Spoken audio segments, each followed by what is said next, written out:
kuvasit muuttunut ja kun mä tulin Jyväskylään, niin mulle annettiin neuvokset, mene sinne Crazy Townille, etsi Petrikki Tukiainen ja sano Jannelta terveisiä. Janne Saarikko on siis mun advisory boardin jäsen, joka tunsi Petrikin. Ja näin saavuin siihen yhteisöön, mikä on hyvinkin lämminhenkinen paikka yrittää ja ovet on auki ja ihmiset auttaa toisiaan, että se on erittäin hyvä työyhteisö pienille firmoille, niin silläkin agendalla täällä tavallaan tänään. Jyväskylä tarkkailleena siis noin puolitoista myös. Joo, tää on mielenkiintoinen nimi tai Crazy Town. Mä ekaksi muista oli joku pelifirma tai oli kuitenkin sitten ihan erityinen peli. On, Crazy Townia löytyy monestakin kaupungista. Mä en nyt osaa luetella kaikkia niistä, mutta että ehkä pienemmiltä paikkakunnilta lähinnä, että se taas ei ole just niin kuin Tampere, Helsinki paikkoihin tullut vaan. Joo, oikeastaan tää on vähän semmoinen kysymys niin Mikolle, että tästä Protomon toiminnasta, niin eli onko tämä nyt sitten syntynyt kokonaan sitten näiden tehtaiden sulkemisen jälkeen, vai onko sitä ollut sitten jo aikaisemmin se samanlainen toiminta?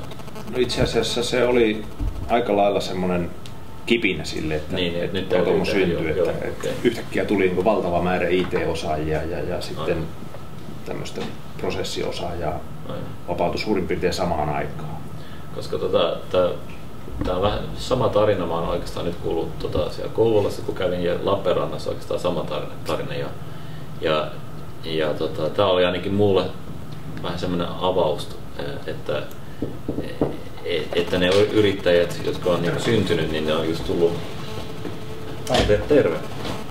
Niin syntynyt sitä kautta, että on tämmöinen toiminta on lakannut, sitten tämmöinen tehdastoiminta. Ja se ei ollut mulle niinku selvä sitten aikaisemmin, että tämä on ollut tavallaan niinku potku sitten sellaisella. Mutta sehän voi olla jopa hyväkin, tai näin mä niillä kouvolaisille yritin sanoa, että sitä voidaan nähdä niinku hyvänäkin asiana, koska nyt on tavallaan, nyt ei mitään menetettävää, nyt kannattaa sitten satsata uuteen teknologiaan ja uusiin firmoihin. Kyllä, ja kehittää uusia ideoita nimenomaan. Tuo mitä sanoit, että ei kannata heittää kirvestä kaivoon, niin joku vanha viisas on sanonut, että muutos on mahdollisuus. Ja se nimittäin, tai se muutos tapahtuu yhtä aikaa näillä molemmilla aloilla. Ja se tietysti niin kuin yhtäkkiä, kun pistetään kymmeniä tai satoja ihmisiä pihalle tai tehtaat kiinni, niin se tarkoittaa sitä, että ei niille niin kuin 1-2 löydy töitä ja tekemistä. Ja se tietysti edesauttoi tämän Protomonkin syntymiseen. Ja yksi sellainen hyvä puoli, mikä siinä toimintamallissa on se, että puhutaan niin kuin oikealla sanoilla, että jos sä jäät työttömäksi ja työttömyyspäivärahalle tai ansiosidonnaiselle, niin sä voit tulla Protomoon ja kehittää sitä omaa toimintaansa ilman pelkoa siitä, että nämä sosiaalietuudet katoaa. Eli sä voit tavallaan toimia niin kuin yritys tai aloitteleva yrittäjä ilman tätä taloudellista tuskaa tässä alussa. Ja sen jälkeen, jos sä perustat ja kun perustat sen Y-tunnuksen, niin sitten tietysti muutut yrittäjäksi. Mutta siihen asti voit niin kuin vapaasti kehittää sitä omaa ideaasi. Ja se on mun mielestä niin kuin yksi sellainen iso asia tässä kohtaa. Joo. Ja tämmöistä toimintaa ei taida olla sitä pääkaupunkiseudulla tai jo. Mä en ole ihan varma, onko Protomoa siellä olemassa tällä hetkellä, mutta että niitä on 6-7 paikkaa Suomessa. Hyvä kyllä. Liian hyvä olla se helsinkiläinen. niin. Mutta protomo.fi-sivulta se löytyy ne paikkakunnat ja mitä siellä on.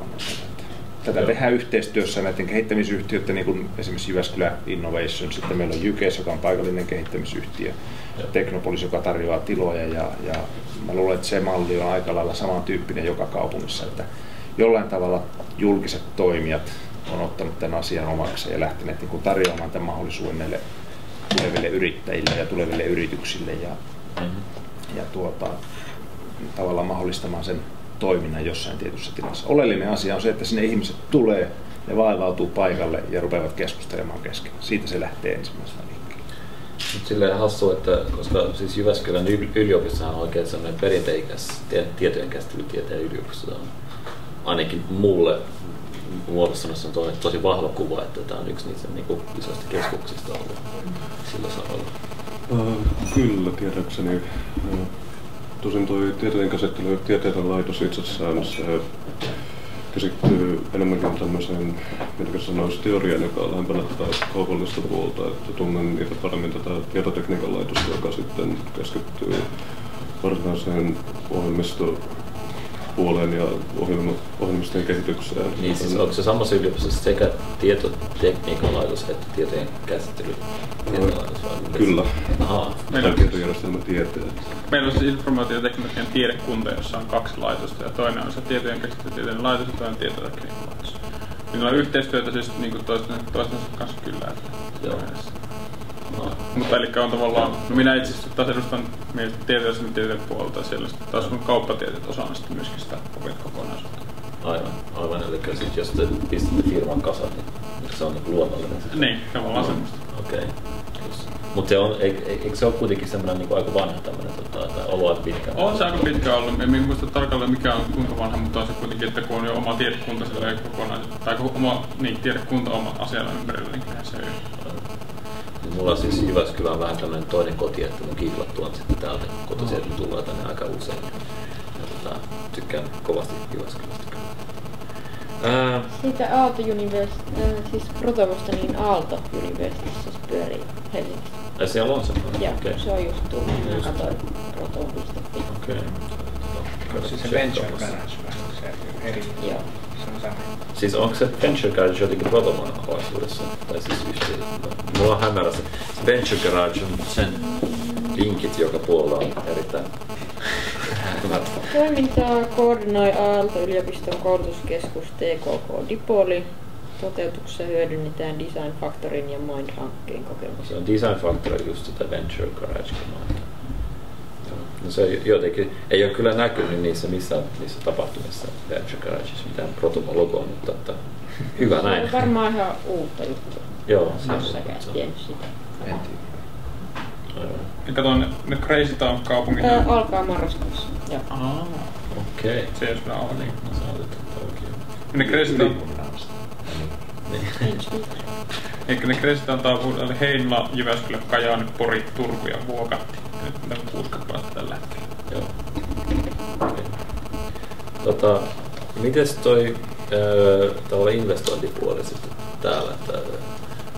Siellä Kouvolassa kanssa sanottiin, että on helpompi edelleenkin siis saada 9 miljoonan euron investointi johonkin konepajalle kuin saada 30 tonnia johonkin vaikka niinku softafirmaan. Vaikka niinku, siis se 30 tonnia softafirma on jo aika hyödyllinen rahasumma ja niitä pystyy sitten sillä 9 miljoonaa perustamaan kuitenkin muutamakin kappale. Se, jos mä vastaan tuohon omalta osaltani, niin tämä aineellinen pääomahan on aina tietysti helpompi mitattavissa kuin nämä aineet on.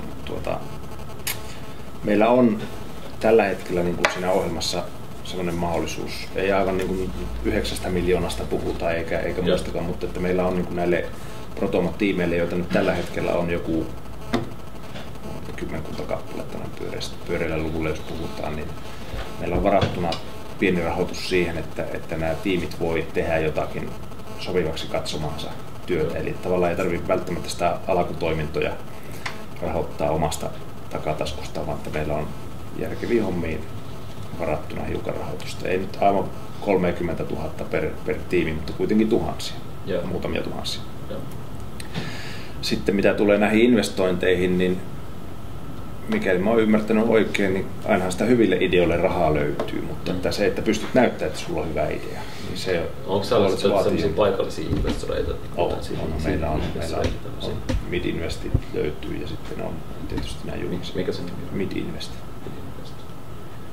Ne hallinnoi jotain 100 miljoonaa euron rahastoa. Investoiko se sitten pienempää kuin niinku useita miljoonia vai pistääkö se? Niillä on mun käsittääkseni aika laaja se skaala. Totta kai niin kuin se, missä on näköpiirissä se, että pystyy lähtemään nätisti pois, niin on totta kai niin kuin tämmöisiä niin houkuttelevampia. Niihin varmaan käytetään sitten jonkin verran enemmän aikaa. Kyllä se on ehkä se suuri ja kaunein ja tunnetuin tällä. Okei. Kysymys Antille, että kun sä oot kuitenkin helsinkiläinen ja muuttanut tänne ja en tiedä miksi sä muutit tänne, Mutta haluatko... no niin, niinpä tietenkin. Osaatko yhtään kuvailla, että minkälainen se ilmapiiriero on? Milloin sä muutit tänne siis?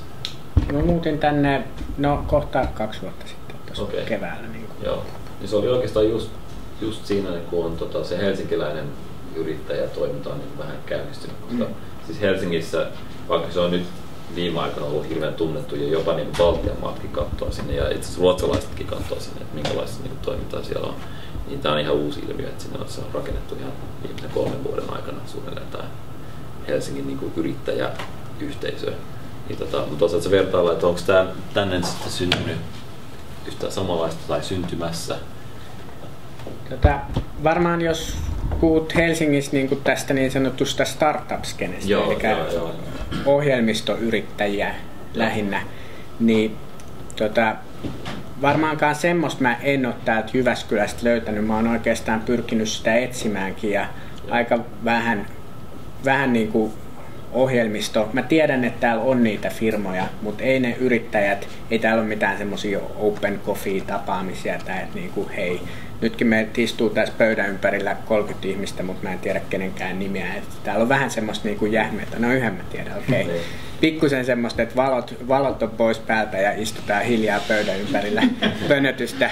Se on hyvin perinteistä suomalaista ja se on niin kuin ehkä Helsinkiin tullut niin kuin murroksena, että siellä on niin kuin nuorten softayrittäjien kesken lähtenyt ihan eri tavalla, että siellä jengi pitää toimistoa niin kuin jossain rytmikafeessa tai johtokafeessa ja istuu siellä ja ideat liikkuu aika paljon vapaammin, mutta toisaalta mikä tässä Jyväskylässä on sitten erilaista, niin täällä noin ylipäätänsä ehkä pienen kaupungin ihmiset on niin kuin jouhevammin yhteyksissä toisinsa, semmoinen vähän luontevampi jotenkin, että halutaankin olla vähän edes kiinnostuneet siitä, mitä muut tekee. Et Helsingissä sitä ei niin kuin noin yleisesti ole. Ja täällä on sitten tosi paljon esimerkiksi Crazy Townilla on niin kuin ihan muunlaisia yrittäjiä. Ja täällä on paikallinen ihan niin kuin yrittäjäyhteisö on hyvin aktiivinen, mutta siellä on sitten kaikkea niin kuin leiturista parturia ja niin päin pois. Et se ei ole sillä tavalla tähän niin kuin startup-softa-business-puolelle